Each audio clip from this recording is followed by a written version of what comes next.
Bonjour, bienvenue. On va faire un autre bout de route ensemble. Je m'appelle Donald Walsh et j'ai une invitée aujourd'hui. Elle est chanteuse, compositeur, travaille souvent avec un comité de communication pour sortir des merveilleux publicités, mais c'est vraiment de l'art. Et elle est aussi étudiante à l'université. Oui. Donc, Marianne Robitaille, bienvenue. Bonjour, merci Donald. Je suis vraiment content de t'avoir avec nous. J'ai eu dernièrement des invités, mais on est tellement vieux, nous autres. Puis, je voulais voir juste le concept des jeunes. Parce que, tu sais, j'ai pris ma marchette ce matin, puis je l'ai stationnée ici. Ouais, c'est ça. T'exagères un peu quand même avec Juste un peu. Mais j'ai le barbe blanche. OK. Donc, comment ça se passe comme pour toi, tu vas à l'université, je suis certain que tu racontes d'autres idées, d'autres personnes, et tu es chrétienne. Tu t'es établi pour Christ. Pour toi, il est important. Ben, premièrement, c'est quoi d'être chrétien pour toi? Oh, mon Dieu. C'est une réponse qu'on devrait savoir par cœur, mais à chaque fois qu'on la pose, il faut y réfléchir un petit peu. J'aime mieux les réponses du cœur que par cœur. Okay. Ben, premièrement, ma foi est fondée sur la Bible, la parole de Dieu. Je crois vraiment que c'est la parole de Dieu, puis que c'est un message que Dieu nous envoie à nous. Il veut nous enseigner, il veut nous parler, puis c'est à travers cette Bible-là. Donc, ma foi est fondée là-dessus. La façon que je vis mon christianisme, c'est que dans le fond, Christ, c'est mon exemple, c'est mon modèle. Je veux lui ressembler. Puis je me base justement sur la Bible pour essayer de comprendre plus qui il est. Dans mon quotidien aussi, à travers la prière, puis à travers toutes sortes d'expériences, je le vois agir, puis j'apprends sur lui, j'apprends sur qui Dieu est, sur qui Christ est. Puis c'est ça qui m'enseigne. Puis bien sûr, le fondement de la foi chrétienne, c'est de croire que tout d'abord l'homme est pécheur, et puis que à cause du sacrifice parfait de Jésus à la croix, si on l'accepte, si on est capable d'accepter qui on est, puis qu'on a besoin de la grâce de Dieu qui s'est exprimée dans le sacrifice de Jésus à la croix, justement, ben on peut être sauvé, on peut avoir accès à l'éternité avec Dieu. Fait que c'est ça pour moi, le christianisme. Bon, dans mon quotidien... Mais t'es une jeune fille d'aujourd'hui. Ouais. Dans notre temps, on aurait dit que t'étais dans le vent, mais le vent a passé, donc t'es dedans. Donc, comment tu peux accepter ça? Écoute, tu parlais de péché. Péché? Comme vraiment péché? C'est quoi ça? Oh, mon doux péché! Écoute, c'est un mot qui fait peur. Hein? Moi, je le trouve pas bien épeurant. Dieu est parfait, Dieu est amour. Nous, on a de la misère ici. Je sais pas pour les gens qui écoutent, là, mais moi, des fois, je fais des erreurs, si on veut. Il y en a qui sont intentionnelles, il y en a qui le sont pas. Pour moi, le péché, c'est simplement de faire de la peine à mon Dieu par mes actions puis par mon cœur. Okay. Fait que c'est pas compliqué, là. C'est pas des règlements, là. Le péché, là, c'est pas t'as pas suivi tel règlement, donc t'as péché. C'est vraiment plus... Puis c'est certain quelque chose qui existe, même si on n'aime pas le mot. Ouais. Mais c'est quelque chose qui existe. Ça affecte notre vie. Oui, tout à fait. Ouais. Je pense que les gens qui disent justement une misère avec le mot péché, s'ils entendent parler de, je sais pas, viol ou abus, ou ils n'ont pas que c'est mal. Peut-être le mot est vieux jeu, mais on sait qu'il existe le mal dans le monde. Oui. Tu veux dire, autrement dit, le viol, l'abus, on n'a pas de misère à caractériser ça de quelque chose qui est un péché. Mais certaines choses dans notre vie, des fois, on a plus de misère. Là. C'est ça. Ouais. Mais dans le fond, Jésus, quand on lit justement dans la Bible, il nous enseigne à aimer notre prochain. Puis il dit que c'est ça qui accomplit la loi. C'est quand on aime Dieu puis quand on aime notre prochain. Fait que pour moi, un péché dans ma vie, c'est justement quand je fais quelque chose qui est pas en accord avec ça. Ou quand j'ai une pensée qui est pas en accord avec ça. Avec le fait d'aimer Dieu d'abord, mais d'aimer mon prochain aussi. C'est plus proche de nous qu'on pense, justement. Tu sais, je vais pas tuer quelqu'un, mais je peux mentir, par exemple. Ça, c'est quelque chose que je fais contre mon prochain et contre Dieu. C'est-tu grave, mentir? Ben, moi, je pense que c'est grave parce que ça m'amène du trouble en ciboulette, là. Mais, il y a une question de conscience, certainement, puis peut-être tout le monde n'a pas les mêmes règles, mais moi, je pense que ça nous rattrape toujours, donc c'est pas une bonne chose. Là. La raison que je pose ça, c'est parce que, pour moi, on est paranoïaque un peu dans notre monde. On a peur de beaucoup de choses. Et une des choses que je remarque, c'est comme si j'amène mon auto dans un garage, est-ce qu'il est en train de me dire la vérité ou non? Parce qu'on a un peu accepté que le mensonge fait partie de notre vie. Puis un peu de notre paranoïa, c'est ça, c'est que le monde n'est pas réel. Ouais. Parce que le mensonge est tellement accepté. Puis on dit que c'est pas grave. Mais c'est rendu grave que les gens, on manque de confiance l'un à l'autre. Ouais. Les relations, donc. Puis dans le fond, on peut se poser la question, tu sais, utopiquement, là, si on était dans un monde où on n'avait pas à craindre ce genre de choses-là, où en allant porter justement mon char au garage, j'aurais pas peur que le garagiste me raconte n'importe quoi pour me faire payer 100 piastres de plus ou quoi, tu sais. Ça serait-tu le fun un peu, genre? Il y a plus d'ulcères, ça n'existe plus! Ouais, c'est ça. Fait que dans le fond, mais c'est ça, quand on imagine cette espèce de vie-là utopique qu'on aimerait avoir, où il y aurait pas de larmes, il y aurait de la confiance, il y aurait de l'amour, du partage, de la solidarité. C'est des choses auxquelles on aspire. Ben moi, ça me fait penser à Dieu, tu sais. Ça me fait penser à ce monde-là sans péché, justement, le mot qu'on n'aime pas. Là. Donc, pour toi, qu'est-ce que Dieu veut? C'est pas enlever la vie, mais lui donner. Oui, très certainement. Puis c'est ça que j'expérimente. Parce que quand... Que j'expérimente, je veux dire, par là, c'est ça que je vis, tu sais. Parce que quand je pense au monde... que j'ai réfléchi, puis j'essaie d'avoir une pensée lucide par rapport à ça. Je trouve ça triste et désespérant, honnêtement. Là. Je suis une personne un peu, peut-être un peu pessimiste de nature. Là. J'essaie de demeurer lucide, mais je trouve que c'est dur, la vie. Peut-être c'est réaliste.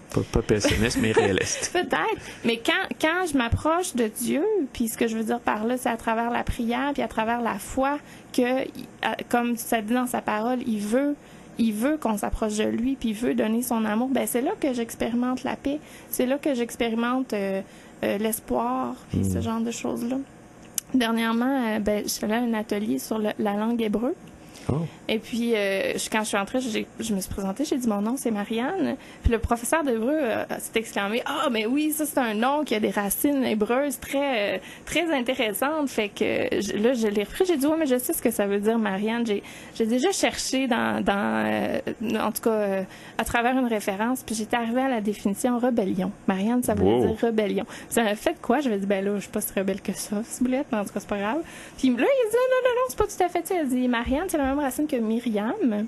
Ça veut dire amère. Puis il y a une autre racine à ton nom, c'est Anne. Puis ça veut dire grâce. Fait qu'il a dit, ton nom, c'est un peu comme si ça disait, la vie est amère, mais la grâce de Dieu nous rend jusqu'au bout. Amen. J'ai trouvé ça vraiment beau. Là. Je me suis réconciliée avec mon nom. Mais c'est une bonne expression aussi de comment je vois la vie dans le fond. Tu sais, comme je disais tantôt, quand je réfléchis, j'essaie d'avoir une réflexion lucide. Des fois, ça rend amère, comme les combats, la dureté du monde, toutes les choses qu'on comprend pas. J'essaie de me tenir au fait des nouvelles internationales. J'étudie en environnement, fait que je vois beaucoup de choses sur le plan international qui se passent. Puis je trouve ça très difficile à voir parce que il y a beaucoup de malheurs, il y a beaucoup de gens qui souffrent, mais la grâce de Dieu est plus grande que ça.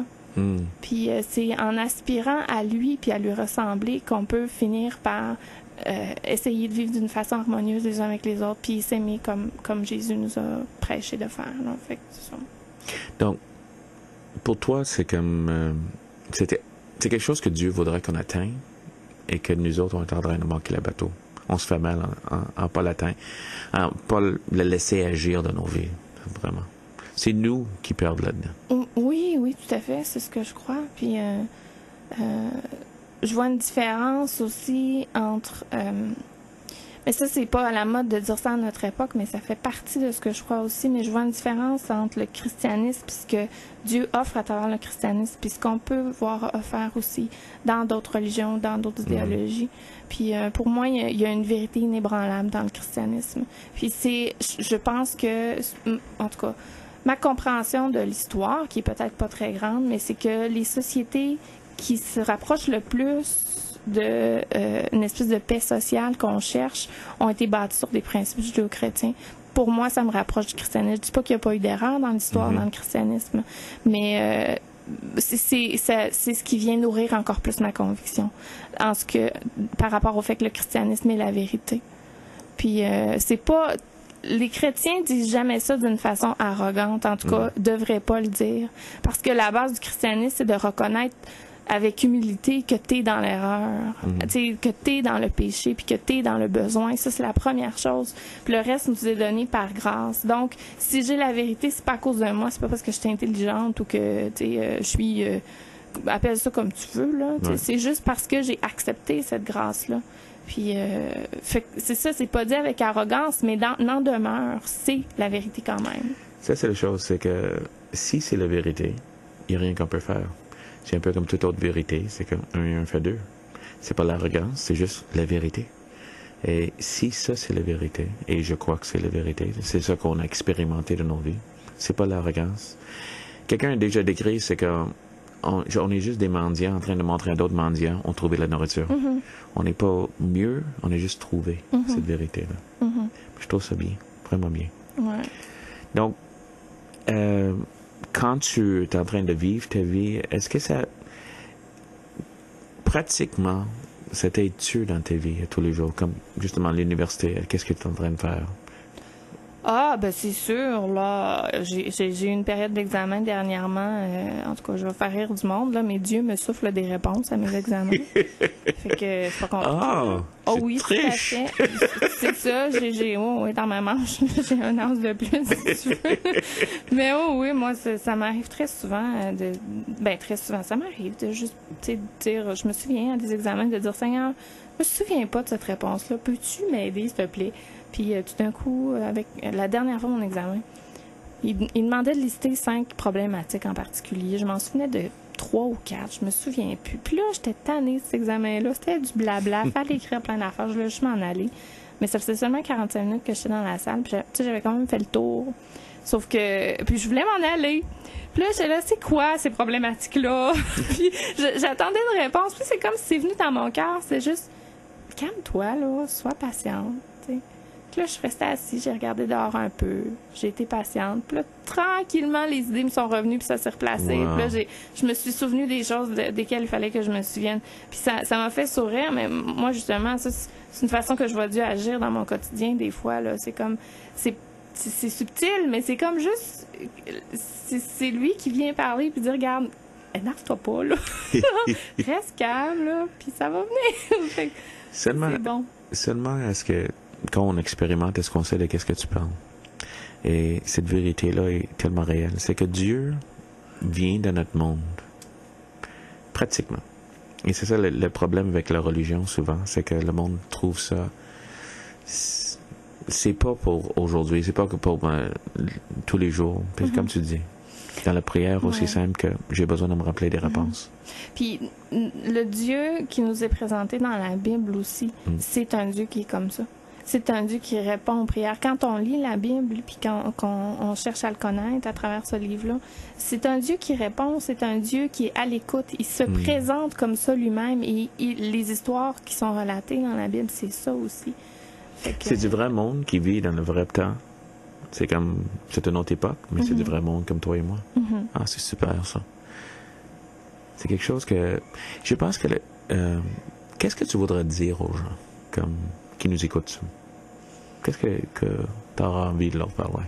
Ben, j'aurais premièrement envie de leur dire que je suis pas folle. T'sais. Non, ça je le sais. Premièrement, que je suis quelqu'un qui pourrait croiser dans l'autobus ou dans un centre d'achat, ou peut-être même qu'on se connaît, qu'on s'est déjà serré la main. Je suis une personne je suis une bonne citoyenne du Québec. Puis j'ai du bon sens comme personne, mais ce que je vis, c'est réel, puis c'est accessible à tous. Puis moi, je leur tendrais la perche simplement de demander à Dieu, parce que moi, je peux parler, ça donnera rien, tu sais. Mais si les gens, tu sais, je dirais, si vous avez le goût d'essayer de connaître ce Dieu-là, demandez-lui, tournez-vous vers lui, puis, tu sais, cognez là, à la porte, dites « Salut, t'es-tu vraiment là? C'est-tu vrai ce qu'elle raconte? » Ou c'est du n'importe quoi. Parce que on peut se parler entre nous, comme je dis, mais si le Dieu dont je parle est vraiment réel, puis est vraiment tel que j'en parle, il va vous parler à vous aussi, parce que c'est ce qu'il souhaite, c'est ce qu'il veut. On dit que cherchez et vous trouverez. Ouais. C'est ce que Jésus a promis. C'est vrai, c'est ce que ça dit dans Matthieu. Ouais. C'est ça que Dieu est en train de te dire aujourd'hui. Merci beaucoup, Marianne. J'ai vraiment apprécié de te voir aujourd'hui. Puis il est en train de te parler aujourd'hui. Ce que Marianne est en train de vivre n'est pas exclusivement pour elle. C'est quelque chose que toi, tu peux avoir dans ta vie. Puis on t'invite encore de qu'est-ce que Marianne a suggéré tantôt. Prends le temps, arrêtez et demande-y. Je te garantis de donner une réponse. Puis, contacte-nous. Laisse-nous savoir comment ça va. Si tu as des questions, ça nous fera plaisir de les répondre. Passe une bonne journée.